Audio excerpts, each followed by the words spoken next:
la libre entonemos un himno a la paz y al derecho a vivir, a la luz del heroico pasado, a la aurora que habrá de venir. Una sombra se suma a otra sombra, la respuesta jamás. Seguimos ahora con la conferencia Vacíos Jurídicos sobre la maternidad subrogada en Colombia. Le damos la palabra a la doctora Diana Paula Trujillo León, por favor.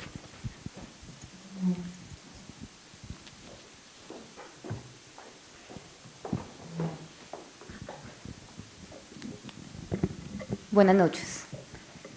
Bueno, mi tema sobre vacíos jurídicos de la maternidad subrogada, a grosso modo lo quiero empezar haciendo un epígrafe del expresidente Pepe Mojica. Si uno no pelea en la vida para ser feliz, ¿qué sentido tiene la vida? Al respecto, en la ponencia la voy a dividir en tres. En primer lugar, vamos a empezar a determinar qué es la familia y cuál es la forma como concebimos la familia en nuestra sociedad. En segundo lugar, estableceremos qué es la maternidad subrogada o maternidad sustituta en Colombia y asimismo determinaremos cuáles son las posiciones presentadas dentro de nuestra sociedad frente a esa práctica o técnica de reproducción asistida para finalmente determinar la solución más viable para proteger los derechos fundamentales de las personas que acuden a esta práctica. Doctor Carlos me da la garantía para determinar que mi ponencia va a ser neoconstitucionalista para defender derechos fundamentales. Bueno, primero, frente a la familia y su composición. La familia viene del latín familia, famel, que significa siervo o esclavo, asociado a la raíz fames, hambre, de tal forma que se refería a un conjunto de personas que se alimentaba de una misma casa y a los que un pater familia tenía la obligación de alimentar.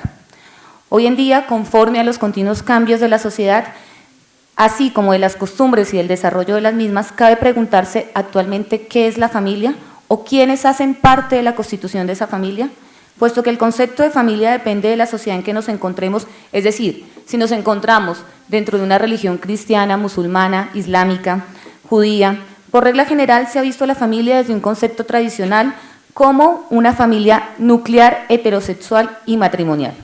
Pero atendiendo a los cambios históricos, en la actualidad pueden haber diferentes formas de familia, homoparentales bajo la existencia de un matrimonio de unión de hecho, bajo la reconstrucción de varias composiciones familiares, la homoparentalidad e incluso la coparentalidad. Hago una distinción directa frente al tema de la coparentalidad, entendida como un acuerdo de personas de sexo opuesto sin relación matrimonial alguna para concebir un hijo en donde el régimen de participación de cada uno será definido dentro de esa determinación. En Francia, donde hay gran experiencia frente al respecto de parejas que se ponen de acuerdo para esa coparentalidad, tenemos el caso de lesbianas y tenemos el caso de gays que se ponen de acuerdo uno de los componentes de cada pareja para poder formar la familia y poder procrear. Directamente en Colombia se tiene prevista la concepción de familia dentro de los artículos 5, 42 y 44, donde se consagra la familia como una institución básica de la sociedad y principio fundamental de nuestro Estado Social de Derecho, ligado directamente a la unión y decisión libre de un hombre y de una mujer de contraer matrimonio y de conformarla. Y de igual manera al fin de procrear previsto en el artículo 113 del Código Civil. Esto es lo que promulga uno de nuestros representantes que hoy en día está aspirando para presidente. Sin embargo, dentro de nuestra sociedad resulta totalmente opuesto lo expresado dentro de nuestra Constitución política, ya que la realidad generada y vivida por muchos de nuestros ciudadanos es que muchos tienen una familia, pero sin la idea principal de procreación, o de aquellos que sí tienen ese fin esencial, pero no lo pueden realizar por motivos naturales y externos a su consentimiento, o de aquellos que por tener una igualdad de sexo no les es posible la procreación. No obstante, y en consonancia con lo dispuesto en el artículo 42, inciso 6 de la Constitución Política, en la cual se estipula que los hijos nacidos dentro del matrimonio o fuera de él, adoptados o procreados naturalmente o por medio de asistencia científica, tienen iguales derechos y deberes. Asimismo, la Corte Constitucional en sentencia 6359 del 2017, del 10 de mayo del 2017, ha dispuesto una ausencia normativa frente al desarrollo de esas técnicas de reproducción asistida y aún más grave, frente al estado civil de las personas fruto de esas técnicas, lo cual, hasta que no exista un pronunciamiento expreso del Congreso de la República, las interpretaciones y alcances del artículo 42 deben entenderse a las disposiciones establecidas en el Código Civil, las cuales siguen siendo limitativas y violatorias del derecho a la igualdad. En consecuencia, se tiene presente e incluso reconocido constitucionalmente que con el fin de conformar una familia, como bajo las técnicas de reproducción asistida, bajo el tratamiento de la maternidad subrogada, se ve todavía como moralmente ilícito y totalmente contrario al matrimonio y a la persona en sí misma. Entonces, existen varias técnicas de reproducción asistida. En esta ponencia nos vamos a dirigir directamente a lo que es la maternidad subrogada o lo que se conoce en Colombia como alquiler de vientre. Son varias las denominaciones que existen mundialmente frente a la maternidad subrogada. En muchos países es denominada como gestación subrogada, maternidad contratada, vientres de alquiler, madre por encargo, madre suplente, madre portadora, pero en efecto en Colombia al definirla dentro de alquiler de vientre tomamos una doctrinante española, Yolanda Gómez, donde la Corte Constitucional también lo define como el acto reproductor que genera el nacimiento de un niño gestado por una mujer sujeta a un pacto o compromiso mediante el cual debe ceder todos los derechos sobre el recién nacido a favor de otra mujer que figurará como madre de éste. Asimismo, la Corte Constitucional, en el primer precedente que existió frente a un contrato de maternidad subrogada, en una sentencia de tutela T-968 del 2009, estipula que frente a los diferentes casos y acogidas que tiene actualmente no solamente en Colombia, sino a nivel mundial, la maternidad subrogada, existe una necesidad exhaustiva de reglamentarla y un cumplimiento de determinar cuáles son los requisitos y condiciones de la misma, como son que la mujer tenga problemas físicos y fisiológicos para concebir, que los gametos que se requieren para la concepción no sean aportados por la madre gestante, que la mujer gestante no tenga como móvil un fin lucrativo, que la mujer como tal gestante cumpla una serie de requisitos como la mayoría de edad, que la mujer gestante, una vez firmado el consentimiento informado e implantado el material reproductor, pueda renunciar directamente al producto u objeto de este. En Colombia, tal y como se ha establecido por las altas cortes y por los doctrinantes, esta práctica no está regulada, no está prohibida, no está permitida, por lo que permanentemente se ve y se estipula en los doctrinantes en la corte la necesidad de reglamentarla. Sin embargo, nuevamente vemos en mención de las sentencias de la Corte Constitucional que es necesario reglamentar las técnicas de reproducción asistida, pero solamente hacen casos frente a organismos especiales. Por ejemplo, en sentencia 6359 del 2017 se cita un caso dentro de un recurso de casación en el cual se hace referencia al procedimiento de procreación asistida mediante inseminación artificial homóloga y heteróloga. Entendida la inseminación artificial homóloga como el procedimiento en el cual una persona aporta sus gametos para ser implantado en su pareja con fines de reproducción. Y la heteróloga, cuando existe una persona conocida o no conocida, como en el caso de un donante, el cual aporta sus gametos a otra persona con fines de reproducción sin necesidad de que sea su pareja.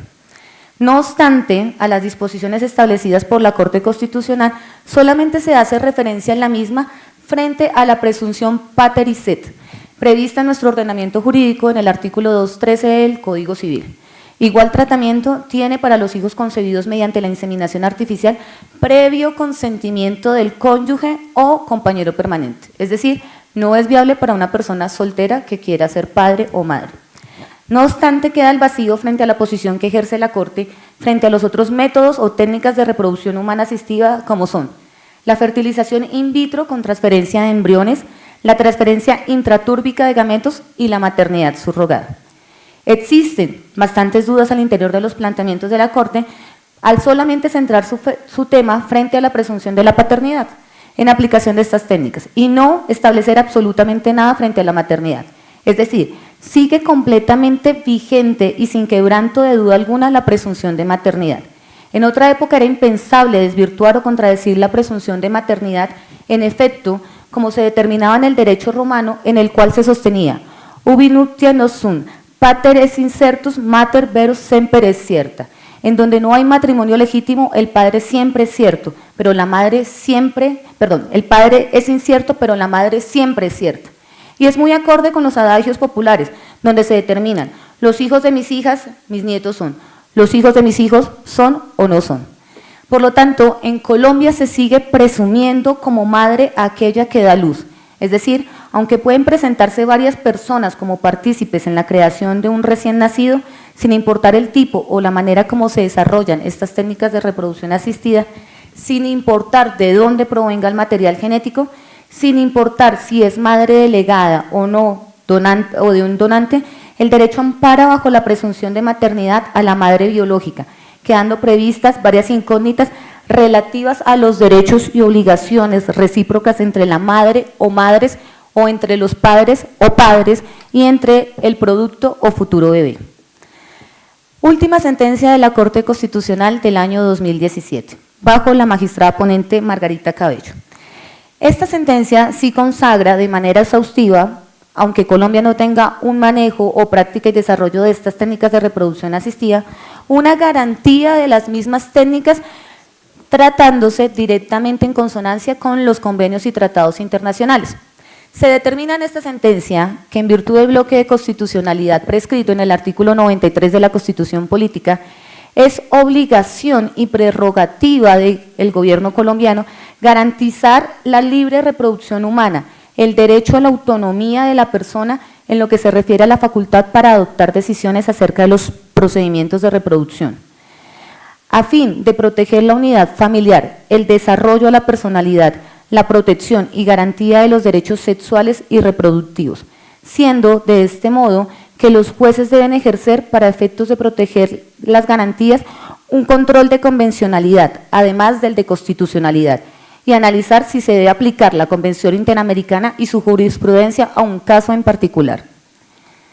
Verbigracia y por pertenecer Colombia a la Convención Americana de Derechos Humanos, se deben tener presentes las consideraciones que sostuvo la Corte Interamericana de Derechos Humanos, como es en el caso de Atarbia Murillo y otros, fecundación in vitro, versus Costa Rica, en sentencia del 28 de noviembre del 2012, en la cual se funda en una conexión directa de varios derechos fundamentales entre sí, que son respetados y protegidos por la Convención Americana. Como son el derecho a fundar una familia, el derecho a la integridad física y mental, el derecho reproductivo de las personas, y asimismo se estipula y se relaciona con el derecho a la vida privada, la autonomía reproductiva, el acceso a los servicios de la salud reproductiva, lo cual involucra el derecho a acceder a la tecnología necesaria para acceder a este derecho. De igual forma, se perpetúa que la protección de la vida privada incluye el respeto a las decisiones tanto de convertirse en padre o madre, incluyendo la decisión de la pareja de convertirse en padres genéticos. Ahora bien, en Colombia, a diferencia de lo que ha dispuesto la Corte Interamericana, no se ha legislado nada sobre el tema y sí se vislumbran varias posiciones en la sociedad donde las que más prevalecen son las religiosas, en donde el tema de la maternidad subrogada afecta la maternidad responsable, la fidelidad moral, además que ofende la dignidad del nasciturus e instaura todos unos quebrantos en la vida de la familia y la agresión contra el cuerpo. Al respecto, existen también varias posiciones contrarias a la práctica de la maternidad subrogada, como las conservadoras, al igual que un lado del feminismo, donde se determinan que hay efectos y consecuencias que podrían ser perjudiciales para la salud de la madre gestante, en donde la mujer podría convertirse en un objeto de comercio e incluso el niño podría convertirse en un objeto de comercio. En Colombia existe actualmente un proyecto de ley 88 del 2017, denominado Ley Lucía, donde se pretende reglamentar la reproducción humana asistida, la procreación con asistencia científica y otras disposiciones, en el cual se establece solamente frente al uso del alquiler de vientre de manera solidaria, en su artículo 87, las siguientes previsiones. Artículo 27. Uso solidario del vientre. Únicamente podrá usarse el vientre de una mujer sustituta cuando éste haga parte de manera solidaria y a fin de sustituir artificialmente la imposibilidad natural de procrear cuando una mujer sufra de esterilidad por alguna de las siguientes causas: ausencia congénita de útero, antecedentes de histerectomía, presencia de útero patológico y no apto para embriones y todas aquellas condiciones médicas que argumenten una patología física de la mujer. Ahora bien, estas estipulaciones previstas en este proyecto de ley 88, como las consideraciones que vimos de la Corte Constitucional, nos dejan diferentes dudas o vacíos, como las siguientes. ¿Cómo se estipula la responsabilidad de los padres ante embarazos múltiples y de alto riesgo? ¿Quiénes son considerados padres? Los biológicos, la gestante, el donante. ¿Qué pasa si los padres contratantes mueren durante la gestación? ¿Qué pasa si la madre sustituta muere durante la gestación? En nuestro país, ¿existe la presunción de maternidad? ¿Debe derogarse esa presunción de maternidad? ¿Qué pasa si el producto denominado bebé tiene malformaciones? ¿Qué pasa si la madre sustituta aborta? ¿Qué pasa si los padres contratantes ya no quieren recibir el bebé? ¿Es permitido el contrato con personas de diferentes países en virtud del derecho a la igualdad? ¿Cómo? ¿Extranjeros, solteros, parejas del mismo sexo? En el contexto internacional aceptado por muchos países, el desarrollo de estas prácticas de maternidad subrogada se desliga totalmente el proceso gestante, en el cual una cosa es la gestación y otra cosa muy diferente es la fecundación y el parto, lo cual ya están incorporando dentro de su legislación interna todo un cambio en los modelos de familia y sus componentes, ya que estos son completamente culturales, sobre todo cuando el pensamiento lo atacan directamente valores basándose en una moralidad y, como expone Hilda Cano, determina que introducir a una tercera persona en un proceso de procreación es un ataque contra los valores fundamentales y la procreación humana. Al sentido tal, existen varios derechos que juegan directamente un contrasentido, como son los naturales, los reales y los potenciales, y donde los sujetos que participan en dicho proceso de procreación tendrían albergados derechos como la vida, la igualdad, la procreación misma, la confidencialidad, entre otros.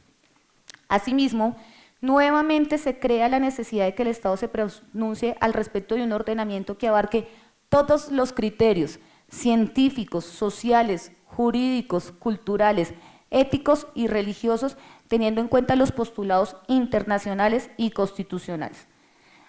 Por otra parte, los planteamientos propuestos en esas sentencias y en el proyecto de ley vulneran de manera tajante el derecho a la igualdad de las personas, limitando estas prácticas de reproducción asistida. Sumado al anterior está el tema político, social y cultural de un país que no permite legislar sobre esos temas, como lo mencionó el doctor, son temas bastante profundos, y la intervención de la Iglesia en los mismos.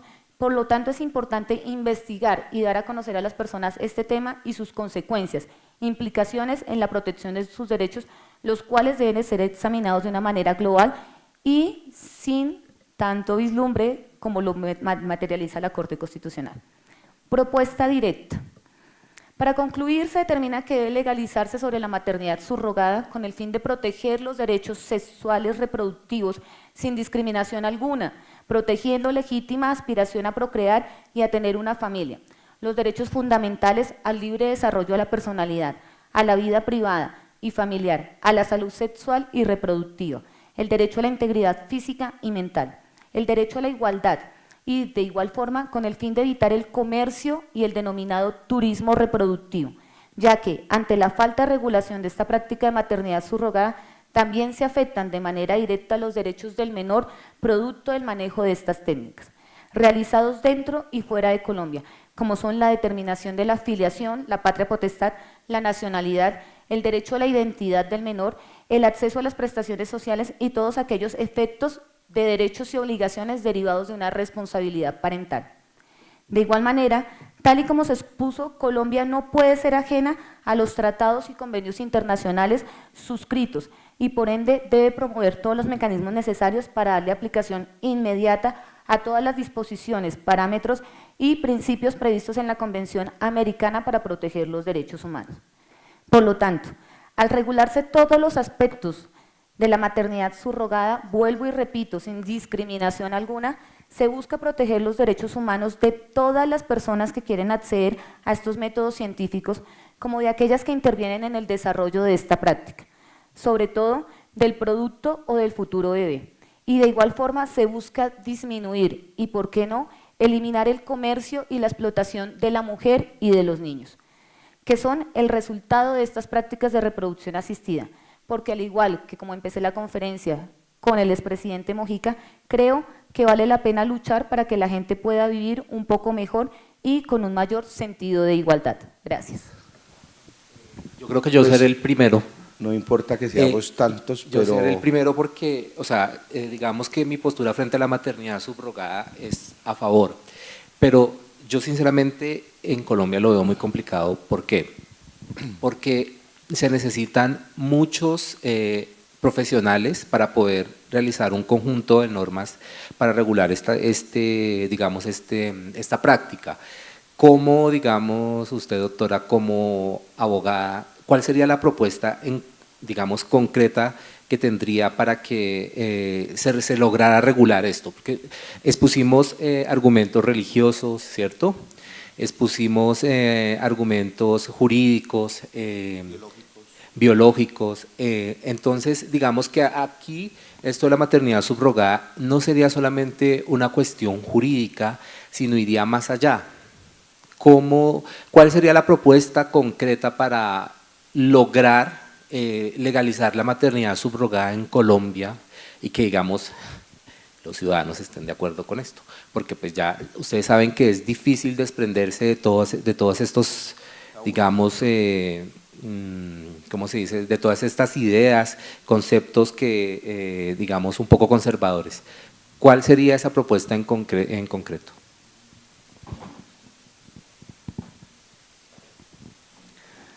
Bueno, Juan Carlos, el tema no es solamente de Colombia.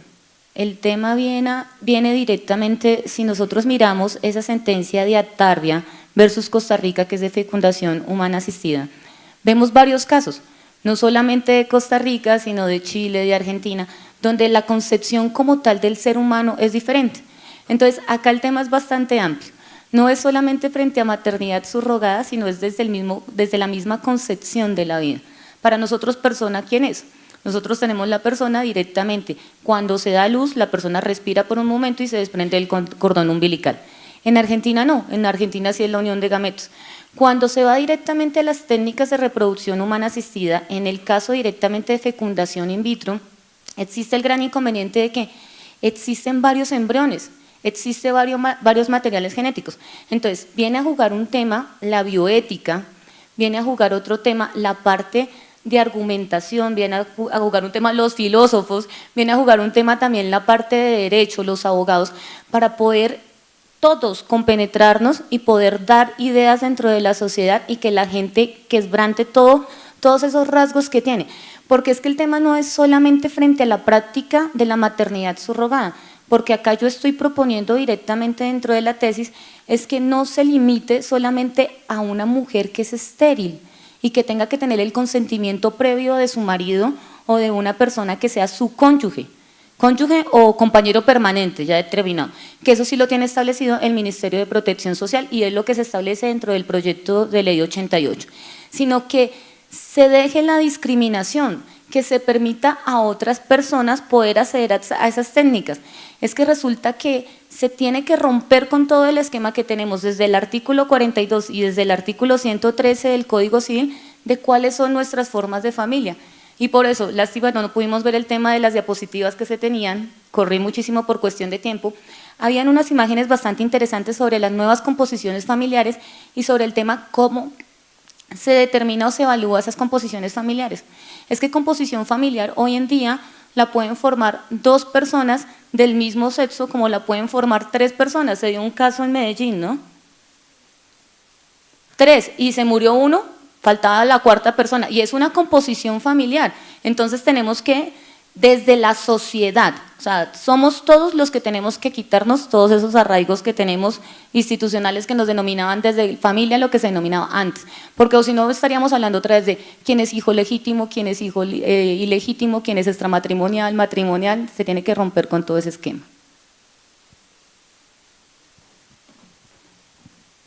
Gracias. Sí, yo también pues estoy de acuerdo con esa respuesta, pues yo creo que debe ser un consenso, ¿no? En argumentación se habla de consensos, entonces pues No habría otra manera, es muy difícil. Pues yo estaba hablando específicamente del caso en Colombia porque pues realmente es un caso, esto es mundial, ¿sí? Es un tema que tiene una carga argumentativa fuerte. Sí, exacto. Entonces, pues, ¿alguien más quisiera, tú? No, pues podríamos usar este ejemplo para Carlos. El ejemplo de la maternidad subrogada lo podríamos usar de modelo, por ejemplo, para una de las teorías constitucionales que presenta Carlos, por ejemplo, la idea de coto vedado del maestro que estuvo en Colombia, nos la presentó aquí en ese foro, la teoría del coto vedado de Valdés. Estuvo una vez aquí en conferencia de unos 12 años, 10 años, estaba Guillermo y precisamente se discutía el tema del coto vedado. Entonces la pregunta técnica es, desde esa visión de teoría constitucional, ¿podría incorporarse la libertad sexual plena? Plena es total, o sea, reconocer sexualidades diversas. Y entre ese reconocimiento de sexualidades diversas, darle los derechos plenos, por ejemplo, de la maternidad, o de la procreación, o de la adopción también, porque podríamos tener hijos por adopción, en el sentido de que yo puedo encargar un hijo, no es para mí, lo puedo dar en adopción, es un caso extremo, ¿sí? Yo puedo, por encargo, tener un hijo, no para mí, sino para un tercero. ¿Se puede hacer eso? Entonces la pregunta técnica es, ¿ahí habría coto vedado? ¿El constituyente no podría tocar la sexualidad tal como ha sido tratada? ¿O rompemos el coto vedado? En un ejemplo como este, por ejemplo. Pues para hacer una especie de empiricidad de lo que nos interesa de la Constitución. Y decirte una cosa, me agrada la manera como has hecho esta especie lexicográfica de los posibles maneras de leer los distintos neoconstitucionalismos. Acordándome de Oscar, precisamente él pelea contra el neoconstitucionalismo de una manera acérrima, y lo que dice es que a la larga se está enmascarando o encubriendo un problema que tiene que ver con la democracia. Y tú lo dices bajo la teoría de los tres poderes colaborativos. Digamos, pensemos a estas dos cositas que creo que nos abren el horizonte.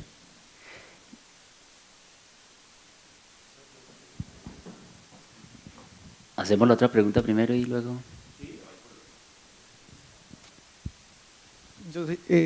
Buenas noches. Yo sí quería hacer como una crítica, con todo respeto, y es respecto al problema que usted estaba planteando, o sea, que el problema era de contextos. A mí me parece que el problema no es el contexto, sino es entender los problemas, porque si no sabemos de qué problema estamos hablando y desde dónde estamos reflexionando, caemos en esos… pues digamos en esas discusiones grandes, inacabadas, donde quienes se atacan y quienes se defienden no están hablando desde la misma área del conocimiento.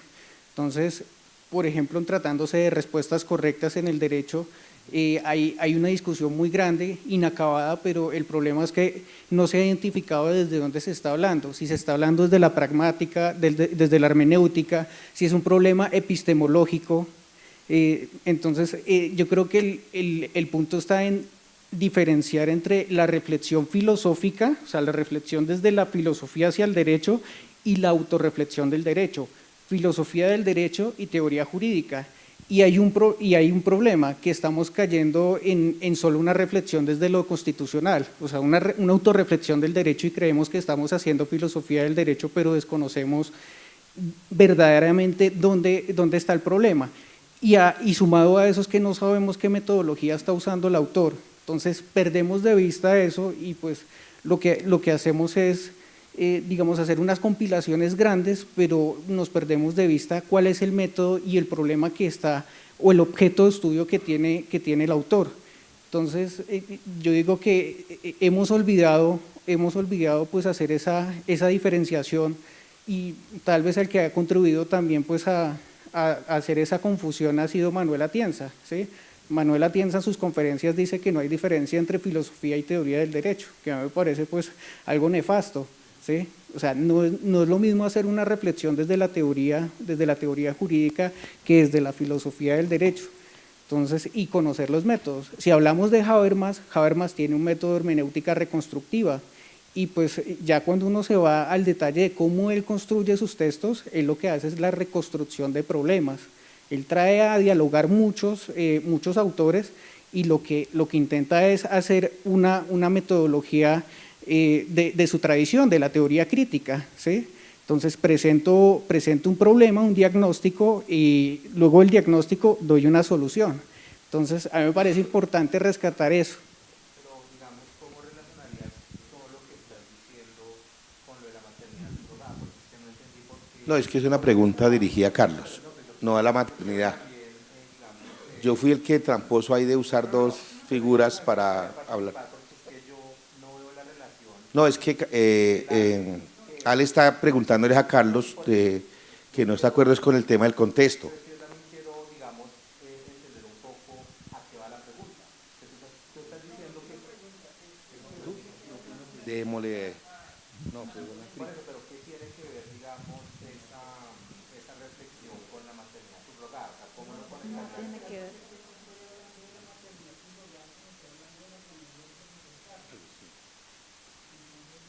Voy. Ya ahorita contesta Carlos. Vea, le van a hacer una pregunta femenina que necesitamos también acá voces.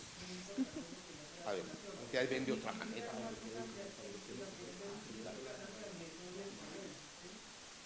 Sigue. Ya, Alice. Yo sí quisiera hacerle una pregunta a la doctora, o de pronto estoy hilando muy delgado en lo que voy a decir, pero lo que no está prohibido en la ley se supone que está permitido, ¿sí? Si no hay una prohibición expresa, yo podría pensar que está permitido. Entonces, no veo o no tengo conocimiento de que haya legislación que prohíba todas estas técnicas de reproducción in vitro o de maternidad subrogada o asistida. En mi caso particular, a mí sí me encantaría hacer el uso de la maternidad subrogada, no quiero tener que tener un esposo para poder tener un hijo, pero sí, de verdad, sí, correcto. Claro, o sea… Sí, ese es un ejemplo correcto, Quiero tener un hijo, pero no quiero estar casada. Exacto, sí, y de pronto tampoco quiero quedar en embarazo. Sí, o sea, sí gustaría ser madre, pero por esas técnicas. Entonces, si no está prohibido, uno podría hacer uso de ese tipo de técnicas y no meterse en algún problema legal. ¿Qué tan ético sería? O bueno, no es… si se puede, no se puede, eso es como la… Mira, la pregunta.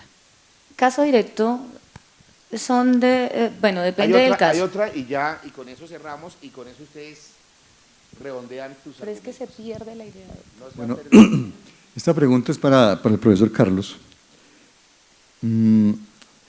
Como la propuesta es el fortalecimiento del Poder Judicial, la ponencia del profesor Carlos, ¿cómo ve usted, con qué optimismo ve y con qué recursos y qué instrumentación existe en este momento para que ese fortalecimiento sea realmente un hecho? Porque evidentemente sí vemos una enorme debilidad que debemos tratar de resolver desde el punto de vista académico, desde el punto de vista institucional. ¿Cuáles son los elementos que deben de gravitar de manera conjunta para que este fortalecimiento se lleve a cabo? Gracias. Listo, ahora sí, compañeros. Vale. Entonces, Paola. Bueno, respecto a tu pregunta, surge para muchas personas en la sociedad. Es algo que se está dando. Y por eso es que se promulga por el tema de una regulación, porque como no está permitido ni está regulado, pues las personas lo están haciendo. El problema son las consecuencias a futuro que se pueden tener frente a una persona, frente al futuro producto, al futuro bebé, o frente a la persona que realiza la gestación, frente a la madre gestante. O incluso, si tú llegas a tener problemas y se realiza como tal el tema de la gestación, ¿dónde queda el bebé? Si la madre gestante dice, pues que yo no soy la madre, a mí me contrataron. Estoy hablando de un caso directo, porque es que en el caso directamente de una persona podríamos hablar de cuestiones más fáciles cuando hablamos de un solo material genético, pero cuando hablamos de dos materiales genéticos, cuando hablamos de donantes, Cuando hablamos de que existen parejas, por eso les puse el caso de la coparentalidad en Francia, donde son 2 hombres, 2 mujeres, nos ponemos de acuerdo, uno de los 2 aporta su material genético y de la otra pareja el otro aporta el material genético y contratamos a una gestante y ya hacemos todos parte de una familia. Es más complicado. No está prohibido, lo hacen. El problema son las futuras consecuencias que se pueden derivar y de todos los derechos que se pueden quebrantar, que fue lo que leímos, a futuras consecuencias jurídicas para el menor. Problema de identidad, problema directamente de filiación, de los derechos directamente de nacionalidad de representación del menor. Y más difícil cuando estamos hablando de personas extranjeras, legislaciones diferentes. Como yo les dije, en materia, en España es donde más han escrito y han hablado y tienen simposios sobre maternidad subrogada. Lo llaman maternidad contratada. Y en la maternidad contratada ellos hablan y hacen muchas estipulaciones, en una de esas estuvo el doctor Atienza, donde decía, ¿quiénes somos nosotros para cohibir los deseos? Deseos que se pueden volver derechos, pero en España está prohibido. Y entonces los españoles salen de España, hacen las prácticas de reproducción asistida, vuelven a España y son cuando se generan todos los inconvenientes del mundo. Acá lo puedes hacer. Bueno, Porque no es prohibido. bueno, las 3 preguntas son bien complejas, difíciles. Voy a empezar por la pregunta que tiene que ver con los problemas y el contexto. Estoy de acuerdo con todo lo que usted dice. Yo voy a apelar a la autoridad. Una de las falacias más importantes dentro de la argumentación, usted sabe que uno debe evitar las falacias, pero una que es útil es la de la falacia de la autoridad. Yo soy filósofo y como filósofo sé lo que usted está diciendo, es decir, comprendo la inquietud que usted está planteando. Necesariamente tenemos que identificar los problemas, eso es obvio. O sea, lo que pasa es que usted está cometiendo una falacia y la falacia suya es que usted redujo mi exposición al contexto. Entonces, lo que le estoy diciendo es que estamos de acuerdo primero, ¿cierto? Es decir, cuando uno lee una obra, pues lo primero es que uno tiene que casi que hacer una mirada analítica de los textos, en donde uno va a identificar cuáles son los problemas, el método, etcétera. Yo soy profesor de Introducción al Derecho, Filosofía del Derecho y Derecho Constitucional en la universidad y en posgrado. Llevo 2 meses trabajando los problemas, el problema del positivismo y el naturalismo en Bobbio. Llevo 2 meses dándole a 3 páginas en donde está la discusión de qué es teoría del derecho, qué es ciencia del derecho, qué es filosofía del derecho, qué es teoría jurídica. O sea, lo que le estoy diciendo es que comprendo eso, es decir, que es cierto que uno tiene que identificar los problemas, los autores, el método, pero lo que estoy diciendo además es que no se puede desconocer el contexto. Un poco la discusión que tenían ahora es ese. Yo soy profesor también de historia del derecho y es sumamente importante trabajar la historia del derecho para de alguna manera comprender los contextos. Es decir, usted puede leer un texto de Antonio Nariño y usted comprender los problemas y el método de lo que dice el texto y lo que dice ese autor. Nariño ya se murió, pero cuando usted va y repasa las fuentes primarias, ¿cierto?, de esos autores clásicos, los tratadistas, los politólogos de ese momento, le va a dar más luces para entender ese problema. Entonces, un poco influenciado por esas tesis, lo que pasa es que esto hace parte de un libro de 800 páginas en donde yo desde el principio empiezo a desmenuzar casi muy despacio, mostrando qué es lo que yo quiero hacer. Y esto es una parte que está por allá en la página 500. Desde atrás yo voy desmenuzando lentamente qué es lo que yo quiero hacer, ¿cierto? Y llego allá, entonces claro, por eso dije, qué pena con ustedes que voy a empezar a exponer esto de manera muy rápida y se van a escapar muchas cosas, pero por ahora, es cierto que hay que entender los problemas, pero también es cierto que hay que comprender los problemas de cualquier cosa, en física, en matemática, en ciencia, en filosofía, en derecho, entender esos problemas a través de un contexto, y el contexto tiene que ver con un poco con lo que dice Harold Bloom, el crítico literario en donde uno tiene que mirar un poco esa hegemonía, la influencia, con quién están dialogando esos autores, porque uno puede entender, insisto, un texto, pero cuando usted va a los contextos y a esa historia, le va a dar más luces para entender eso. Entonces, estamos de acuerdo en un principio con eso, pero yo creo que lo otro es también hacer esa mirada, no sé si contextual, histórica, yo qué sé. Pero no, podemos hablar de eso hasta medianoche y yo creo que no vamos a estar de acuerdo en muchas cosas, pero en general partimos de una misma premisa. Lo otro es, con lo del coto vedado, esa es una pregunta pues compleja, pero yo diría esto, el realismo jurídico dice que la ley son disposiciones generales, En términos de Aristóteles, la equidad es la corrección legal de la justicia. La justicia en términos de Aristóteles está en la ley. La ley encarna esa justicia, pero una disposición abstracta y general, ¿cierto? En términos así vulgares, digámoslo así, un lenguaje ordinario de Wittgenstein, el segundo Wittgenstein, lo que dicen es que el Parlamento, por ejemplo, no tiene los cajos de carne y hueso, tiene disposiciones generales y abstractas. Por esa razón, el juez, a través de un caso concreto, va a decidir esos vacíos con la equidad. Dice él, la equidad es la corrección legal de la justicia. En ese sentido, el realismo colabora un poco en esto. En Estados Unidos hubo una discusión por más de 80 años discutiendo qué era un arma peligrosa, y todo empezó con un revólver que no estaba cargado. Y a partir de ese revólver que no estaba cargado, el juez sentó un precedente diciendo que era posible que eso era un arma peligrosa. Luego sucedió con un revólver que estaba cargado, hizo una analogía con ese caso, a ver si era un arma peligrosa. Y luego con una lámpara que le estallaba a una mujer, con una rueda suelta, luego con un champú mal rotulado, luego con una máquina de hacer café o una pitadora que le explotaba a una mujer también, y si eso era un arma peligrosa, imagina, asociando una máquina de hacer café con un revólver.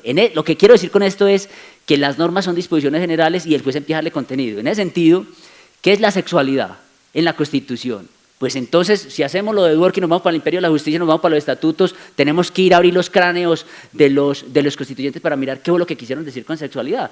Y un poco, cuando uno examina, recomiendo el texto de la Constitución de los Derechos de Diego, cuando uno empieza a examinar ese concepto, recuerden ustedes que el contrato de matrimonio era entre hombre y una mujer para vivir bajo un mismo techo y para procrear. Eso era 2 más 2 igual 4, esta es la definición, y luego quitaron procrear porque estaban los jóvenes que necesitaban casarse, pero no podían procrear, estaban las personas de tercera edad que no podían procrear, entonces se cambió ese concepto. ¿Ahorita en qué estamos? Ahorita todo empezó por allá con la primera sentencia de esa, en donde inclusive fue la misma corte la que dijo que estas personas eran anormales, etcétera, etcétera. Que eso es tremendo, lo dijo la Corte, ni siquiera fue el parlamentario ni siquiera fue él, fue la Corte. Y empieza la Corte con Eduardo Sigüenza a decir, espera un momentico, que aquí hay otra opción sexual. Y cuando dijo, aquí hay otra opción sexual, abrió un boquete. Y entonces las personas empezaron a decir, bueno, ya tenemos opción sexual, ahorita queremos patrimonio, y ahorita queremos casarnos, y ahorita queremos la adopción, y ahorita que no sea solamente uno de los cónyuges, sino que sea, mire dónde estamos. Yo he dicho algo muy atrevido, y yo digo, ahorita vamos a terminar con 3 hombres, con 4 hombres, 3 mujeres y 4 hombres, porque la jurisprudencia en términos del realismo lo que hace es dinamizar la ley. Y la jurisprudencia lo que va haciendo es darle contenido a unos casos que se van presentando en la realidad, y la jurisprudencia de la Corte Constitucional o de los tribunales constitucionales tienen que leer muy bien la realidad. Entonces recuerde un poco lo que yo decía de Gualucho. Si esta comunidad colombiana o esta comunidad jurídica o esta comunidad constitucional está jalonando unos principios morales muy distintos a los que estaban antes, pues el juez constitucional tiene que velar por esos principios morales, y lo mismo lo tiene que hacer el Parlamento. Y cierro con esto, el concepto de derecho natural en la ley 153, en el artículo 4 se demandó en el 2014, en el 2015 sale la sentencia, la C284, en donde la Corte dijo, es que es constitucional, y el demandante decía, es que el derecho natural es inconstitucional, y la Corte lo que hizo es, volviendo un poco el contexto, ¿cómo se entiende derecho natural en la ley 153 de 1887? Derecho teológico. Estado confesional. Dijo la Corte, digo, es que aquí derecho natural ya no es eso, derecho natural ya tiene que ver con las necesidades sociales, con derecho inalienable, etcétera, etcétera. Entonces, lo que hace el juez constitucional es dinamizar la ley con los casos que se van presentando, inclusive de Pedro Pérez, que le lleva ese caso al litigante, el litigante se lo lleva al juez y el juez lo vuelve jurisprudencia. Entonces, si el concepto de sexualidad es que vamos a mirar qué contenido fue el que quiso decir el constituyente, y el constituyente lo que quiso decir es que estos conceptos son flexibles y de alguna manera son coherentes con una estructura orgánica y dogmática de la Constitución, pues habrá que apuntar hacia eso. Tamayo Jaramillo, si estuviera aquí, me diría, usted es el diablo, ¿qué es lo que está diciendo? ¿Usted dónde está sacando esto? Pero básicamente cuando uno habla de matrimonio igualitario, uno dice, eso salió no de hombre con mujer, eso no salió de allá. Eso salió de autonomía, de libertad, libre desarrollo, de dignidad, de allá salió. Pídale pues a usted un legalista, un neolegalista que le saque eso de ahí. No lo encuentra por ningún lado. Bueno. Y la otra pregunta tiene que ver, o sea que en términos de coto vedado, Óscar Mejía Quintana alguna vez decía que el coto vedado tampoco es una cosa así tan hermética. El coto vedado es de alguna manera, en términos de Zaglebesky, es dúctil, ¿cierto? La otra pregunta tenía que ver, esa pregunta con el fortalecimiento judicial, cuento esto, Rodolfo Arango alguna vez me comentaba con el tema de equilibrio de poderes, tomando un tinto, me dijo, la iniciativa del equilibrio de poderes en principio era que los magistrados fueran por méritos. Y recuerde usted que la iniciativa era que fuera por meritocracia. ¿Quién va a discutir eso? O sea, yo no sé, puede ser eso, no sé si muy aristocrático, ¿qué? No sé si eso sea muy antidemocrático, ¿qué? Ayer o esta mañana se hablaba de lo que pasó en Bolivia, entonces creo que es el único caso donde los magistrados suben por voto popular, pues eso no va a funcionar ni allá, ni aquí menos va a funcionar eso. Yo creo que hay que establecer primero unos requisitos rigurosos, que muy platónicos, en donde uno va a elegir a los mejores. Pues se va a colocar a Carlos Gaviria, pues. Imagínese usted un modelo de Carlos Gaviria como magistrado, entonces necesitamos allá 9 magistrados como Carlos Gaviria. Uno dice, es que así la Corte va a funcionar. Lo otro, lo de hacer reformas y mirar, yo creo, el tema mío del libro tiene que ver con virtudes judiciales. Y Atienza, Calamandrei, inclusive en estas obras de Ángel Osorio, Couture, hablan un poco de eso, esa prudencia o esa sabiduría que tiene que tener un juez. Es el juez Holmes. Son los sabios los que tienen que subir a las cortes. Un ingrediente que me gustó mucho del elemento de este equilibrio fue haber aumentado, por ejemplo, la experiencia para llegar a la corte. Pero hay que diseñar, para mí hay que diseñar el Tribunal Constitucional de otra manera, eso sí hay que hacerlo. Y podemos dar muchos elementos, pero el espacio no me da como para empezar pero hay formas de diseñarlo mejor a como está. Yo, por ejemplo, no estoy de acuerdo con que salgan de unas ternas y unas ternas como están. No estoy de acuerdo, yo creo que no hay que hacer un doctorado para darse uno cuenta de eso.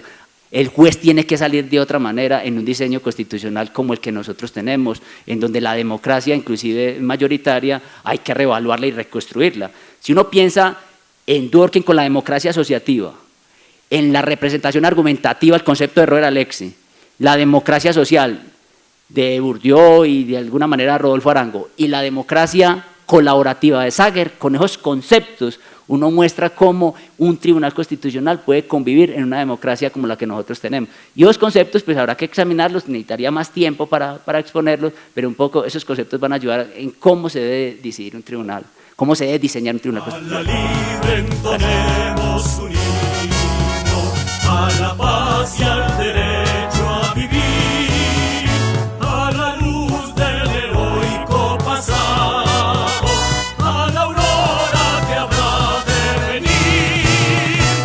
Una sombra se suma a otra sombra, la respuesta jamás.